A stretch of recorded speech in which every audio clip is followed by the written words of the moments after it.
Ladies and gentlemen, welcome back to the Castello Show. It is match week 18.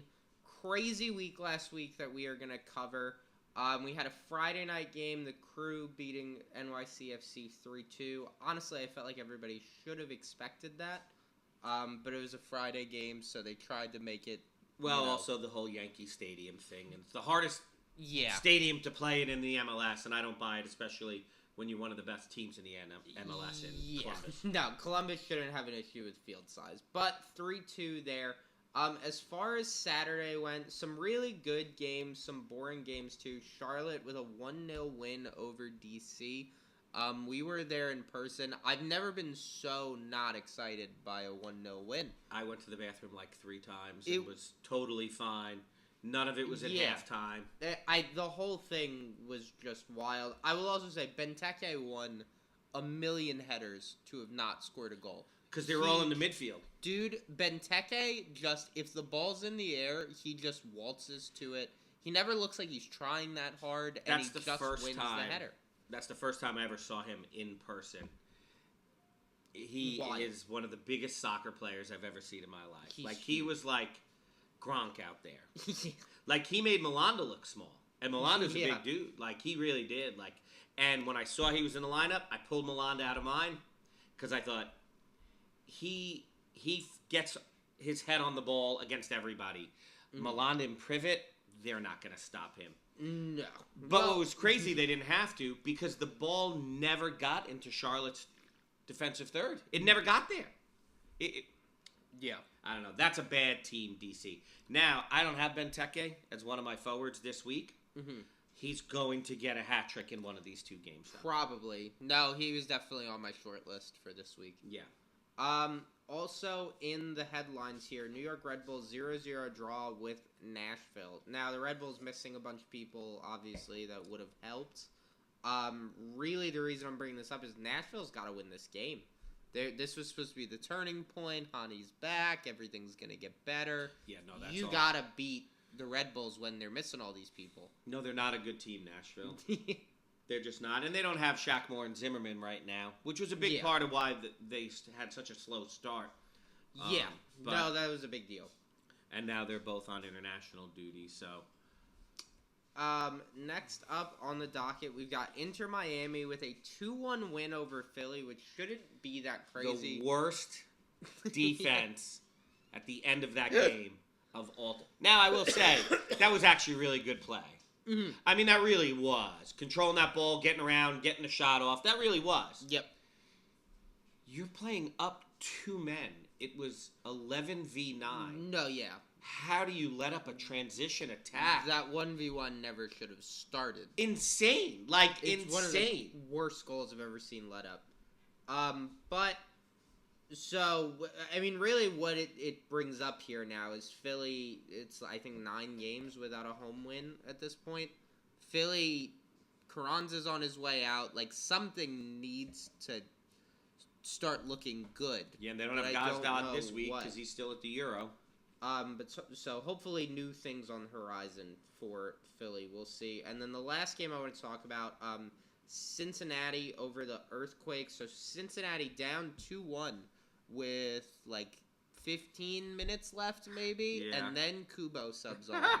And it is all over. Kubo, their super sub. It was unbelievable. Acosta with 3 assists in 15 minutes. Kubo with the hat trick. I mean, they looked untouchable. It was crazy. And while you were watching it, you were like, how is this the team that was just losing? They got controlled. What's crazy for most of that game is Kubo filled into that spot where Orellano came out. I don't know that it was a like for like. I don't know that he actually went in for him, but he played that role when he came in. And now I didn't expect Orellano to get a hat trick. I mean, it wasn't...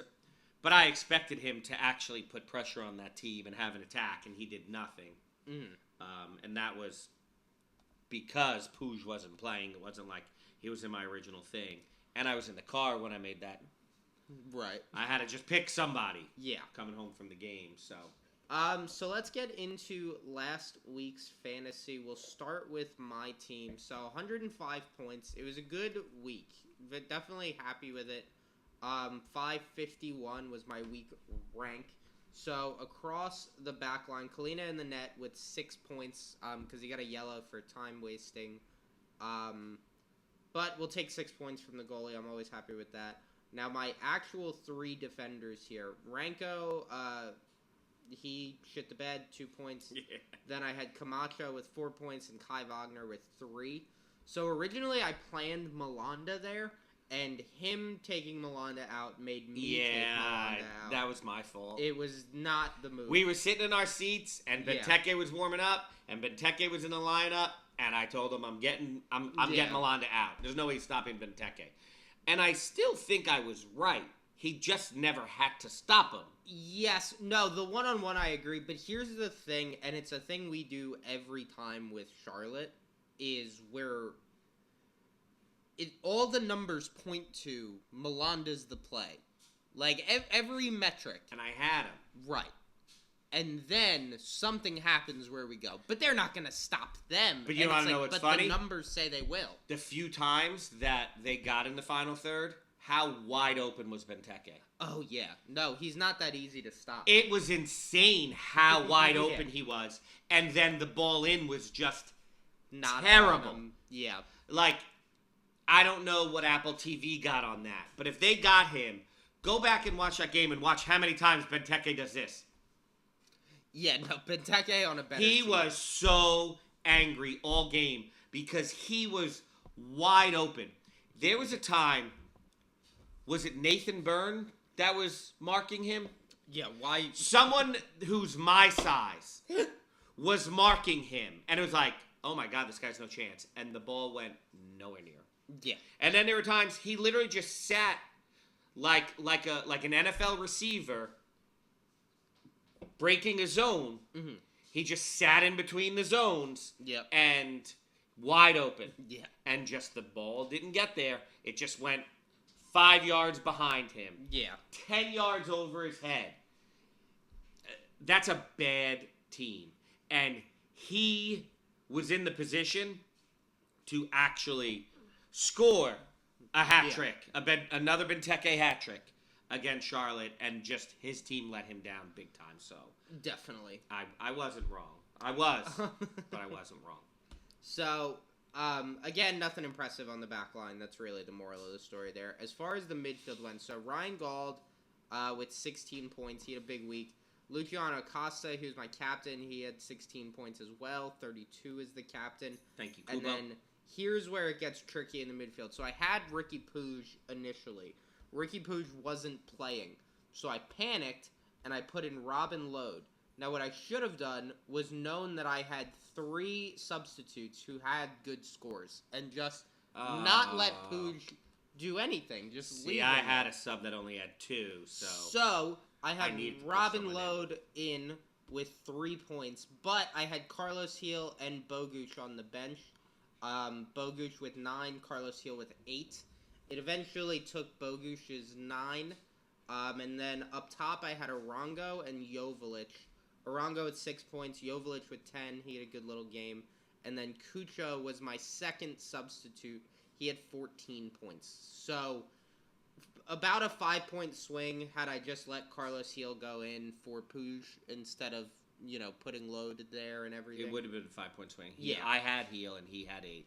So that it would have been a 5-point difference, would have got me to 110, but still would have lost my head-to-head, so not that mad about it, I guess. But that and Malanda. Yeah, that would have done it, actually. Would have got you to 116. Yeah, which would have done it. Because I believe 114 would have been my number. He might have had 116. Hold on. Let's see. You lost. No, he had 114. You're right. Yep. So you would have won then. Yeah, so that was the difference. Well, there we go. In any case, 17th in the Charlotte FC rankings now, so we're still moving up. I'm happy with that. 1,110th overall, so looking to crack into that top 1,000 hopefully soon. Things are looking up. I'm happy with it right now. John, how'd you do last week? So I had 110. I won my head-to-head. I beat Landon 110 to 61. At the beginning of the season, Landon started like a bat out of hell. Yeah, he started hot. And he's an Atlanta United fan. Maybe he's still taking Almada and Lennon. Yeah. Maybe he's still taking Gigi, even though he's on Cruz Azul now. But he has just died. Yeah. I should have done better than the 110. Like we said, I took Malanda out. Mm-hmm. So that was 6 points I lost right there, putting in Ranko. So that would have been 116. And there was a few other things that I made mistakes on as well. So I had Colleen in net just like you. Mm-hmm. He was on the bench, but he had 6 points after the clean sheet. So I kept him, and I kept the $4 million Portland keeper not playing in. Oddly enough, Kalina got a clean sheet and still lost $200,000 on the week. Riddle me that. So my back line was terrible, like always. So I had Ranko. They let up 1 million points to Chicago, so that's cool. Yeah. I had Wagner. He did nothing. They did nothing. And I had Aaron Long. Aaron Long actually had 4 points, which for no clean sheet is pretty good. Why does your face look like that? Because they didn't play Chicago, Ranko. Who did they play? Chicago played Toronto. Ranko played New England. Someone else crappy. Yep. Worse than Chicago. Awesome. Yeah. And let up 3 goals, I think. So yeah, 3-2 was the final there. Yeah. So, I mean, it was a typical, and I figured that was going to have to happen coming off of my best defensive week ever. Yeah. That was going to have to happen. Come back to earth. Now my midfield, outside of Orlando, who was a last-minute switch, actually did really well. I had Acosta. He was my captain. He wasn't originally. It was Puig, but when he didn't play, just switch it to Acosta. They both played at 10:30. That was an easy switch. He had 16 for 32. Gold had 16. Riding the hot hand with him. Like I said earlier in the year that I don't like to play Vancouver players because that's their worst week when I play them, which, yes, Ranko, but Gold was good. Yeah. Heel I originally didn't have in. I had Forsberg in, so I put Heel in after that. He did well with 8, and then I had Bogusz on the bench, who did play for one of the defenders. I did the normal 3 playing defenders, 2 not on the field. So I had the 2 switcheroos, and Bogusz was one of my guys and got 9. So I put Orlando in. I should have put Espinosa in. And looking back, not even, Espinosa had a good score. Just looking back at who's available. But we had left the game. I looked at the lineups. I just dropped you off at your apartment. Mm-hmm. And before I started driving, I pulled over in the apartment complex. Look, and so Puig wasn't playing. Texted you. Yeah. And I was like, oh my God, I need someone. And then I just picked Orlando. And I don't really know. No, that's totally what I did too. I just went, Robin Lod. Instead of going... I have a whole big spreadsheet with all this stuff, but it's not in the car with me. Yeah. Like when we have games, it definitely makes that stuff more difficult. For sure. But Espinosa was the pretty easy decision there. That would have made a big difference. So I got Orlando's 3. Insigne was my sole forward on the field. It was a 5-4-1. And he had 13. I loved him, actually, this week. And I don't know how everybody didn't. Just everything set up. Yeah. Good matchup. No Bernardeschi. Everything runs through him. Like, I really did that. I had Cucho. Cucho's 14 did count. I was along with Insigne. And then I had Peter Musa. I thought with the new coach, Dallas, and they won. They had the 1 goal, which I've heard people say, Ferreira's back. It was a PK. That's not bad. No, it's not quite. If Musa stepped up, he would have hit the PK. Which, honestly, to me, Musa deserves to be taking the PK. He's the forward. I don't understand that. And Ferreira's one of the biggest disappointments in all of MLS. Why do you deserve that? They still love him over there, though. I don't know why. He is a huge disappointment. So, I originally had Joveljic. Took him out for Musa. I just had faith, and I thought that would... Everybody had Joveljic. Not everybody, but it was a popular pick. No one had Musa. And I thought that'd be a nice... Wow, if he had the good game... Yeah, that's the separator. Yeah, so That didn't happen. But still, overall, 110 was a good week. Yeah. 296 for the week overall. I'm in the top 500 at 495. So I'm pretty happy about that. For Charlotte, I think I was 5 for the week. I was. Yep. 5 for the week. And I'm back in the top 10 at 10. But I am only like 5 points from being in 6th. So it's very, very close. Then it's to get to 5th is a decent little jump. Like I need like 70 points. Right. So, but a decent week here, and I could be in 6th place, which I expect. I actually pretty optimistic this week outside of defense. As usual. And then, so look into next week. So I've got $156 million. Going to my 5-3-2 that I always do with 2 subs off the back line. So Kalina is penciled in to be my goalie right now. They're playing Orlando at home and then Philly on the road. I don't know about that Philly game, but I think Orlando at home should be a no-brainer clean sheet, and I like starting with the clean sheet. Yes. I just feel they've had so many home clean sheets in a row. It's but Orlando's so bad. Orlando's so bad. And bad at scoring. But I will also, so I've got Kalina there. He is technically on the bench, but he's probably going to be the one that subs in. Then I've got Euronin on the back line as well. Usually I would go Melanda here, but I thought Euronin because he'll get the corners. You know, he has more crosses and stuff. Oh, he had the assist. Milano, what makes Milano their best defender fantasy-wise is that he gets clearances. He gets passes and clearances. He's pretty consistent with it. Euronin isn't really consistently getting points off those crosses. Right. You know, he got the assist this last game, and that's what put him on the dream team over Milanda. Then I've got Amika Eneli, Real Salt Lake. They've got Kansas City and LA on the 2 games. Then I've got Aaron Long because they have Austin and San Jose, which feel like very winnable games there. Those are pretty popular picks. Yeah, I can see that, honestly. And then through the midfield, so on the field, I've got Acosta as my captain, Evander, and then Cole Bassett. Then my 2 bench midfielders are Christian Espinoza and Mateus Bogusz. Then up top, I've got Cucho and Arango with Belonga as my sub-striker. So, of Espinoza, Bogusz, and Belonga, the best 2 of those 3 will play. But that is what we're looking at. I mean, I really tried to just mostly play matchups here. I also, Cole Bassett specifically made his way into my lineup this week because when I saw that Ricky Puig couldn't play, I went to put Cole Bassett in, but Cole Bassett had already started. He was the 9:30. So then I was, when this week I was like, Ricky Puig. No 9:30 this week. Yeah, which love I it. love. Screw the 9:30 games. This terrible. Week, I had to replace Ricky Puig again, and I was like, I think Cole Bassett again. That's what I thought last time. No, he's got pretty good matchups. I like him. He's not in my lineup, but he's someone that I would consider if certain things happen. And that's what I got this week. John, what do you got? So I have Schulte in goal. I like Cincinnati, Charlotte, and Columbus.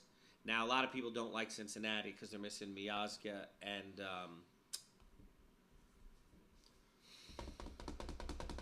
Miles Robinson. So they don't like him. I still do. That team still... You're going to have probably Hagelin, Murphy, and Keller, who they've all played games this season. Murphy is normally in there. Yeah. When Murphy gets a rest, it's Hagelin who goes in, and Keller started that whole front of the season, so I'm not really that scared. Awesome. And they control the ball. They just have great matchups. Yeah. And you're looking for one of 2. One clean sheet of 2. Yeah, that's true. So those are the 3 teams I like. I don't dislike Seattle and their matchups. I don't dislike Red Bull. So Tolkien's maybe. I thought about Tolkien. Yeah, and the fact that he gets offensive numbers is kind of nice. The corners. Yeah. So, and no Forsberg possibly. Yeah. No Morgan, definitely. Yeah. It gives him more opportunities. So my keeper right now, Schulte. Thought about Kalina. Still might go back to it. Might do Celentano as well. A little more iffy on him.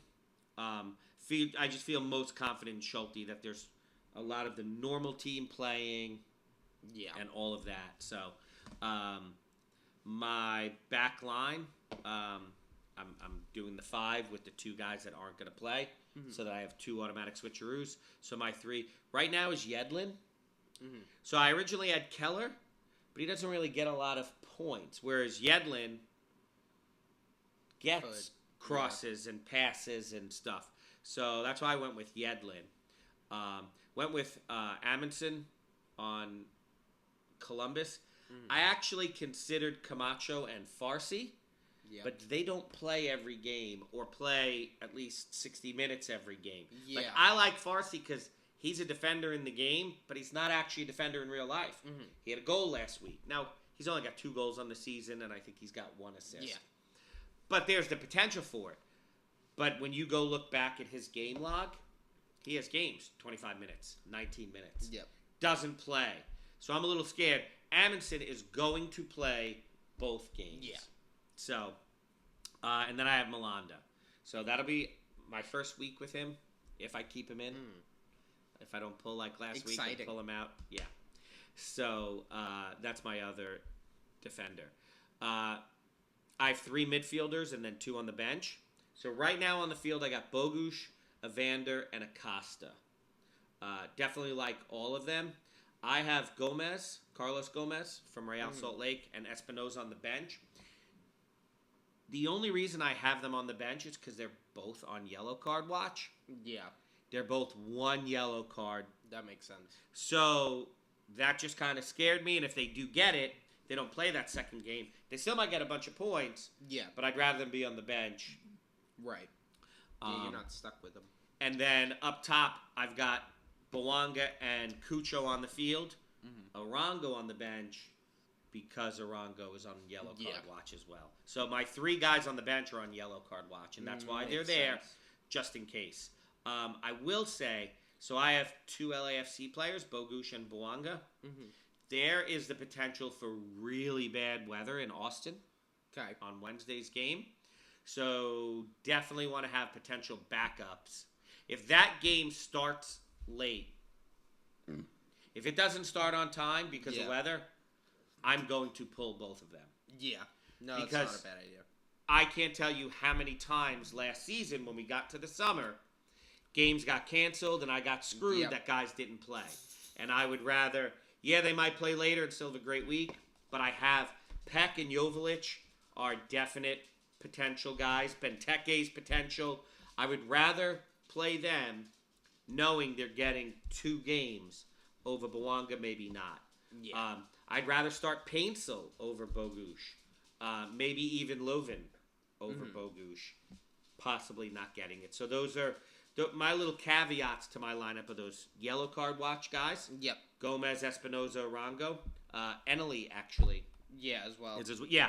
I mean, if Real gets a bunch of... That's our dogs. Yeah. There's probably a cat out front. Most likely. But I think there's 4 or 5 players on Salt Lake that have potential. Wow. Yeah. And it's Gomez, Arango, and Eneli are 3 of them. Yeah. And then there's like 1 or 2 other guys. Could you imagine if they, like, all going into that second game? That would be insane. Yeah. So, but yeah, so weather for LA against Austin and then those 3 yellow card watch are just little caveats that I have. But overall, I feel pretty good about my midfield and foes. And I think a lot of them are pretty chalky. I think a lot of people like those players and their matchups. Right. So. All right. Well, guys, we're not going to do betting this week just because it's a double game week, but I am going to post my bet card on Instagram Saturday. So if you want to see what bets I make for the weekend, check out the Castello Show Instagram. I'll probably put it up on the other stuff too. And I'm gonna put in bets too this week. Yeah. Ooh. I gotta tell you, it's so funny because all the things that I like, this team scores, this team doesn't, at home, at away. Yeah. These guys are out, whatever. and I make all of those adjustments in my fantasy lineup because of it. Which sometimes I'm right, and it doesn't come to fruition, like a Musa. Yep. Right? But I was right on Dallas. So I think I'm going to be right more often than not in actually taking a team in this game. Yeah. So I'm going to start putting picks in, actually. Sweet. Well, there you go, guys. Something to look forward to. Do you have Lucho as your captain? I do have Lucho as my captain. I do right now, and I'm really thinking about switching it to Cucho, man. I don't know yet. We'll see. Yeah. If you want to see our captains, they'll be posted on the Instagram, too. But, guys, we'll see you. I mean, we're not going to do another episode, so we'll see you in 2 games. But we'll see you next week.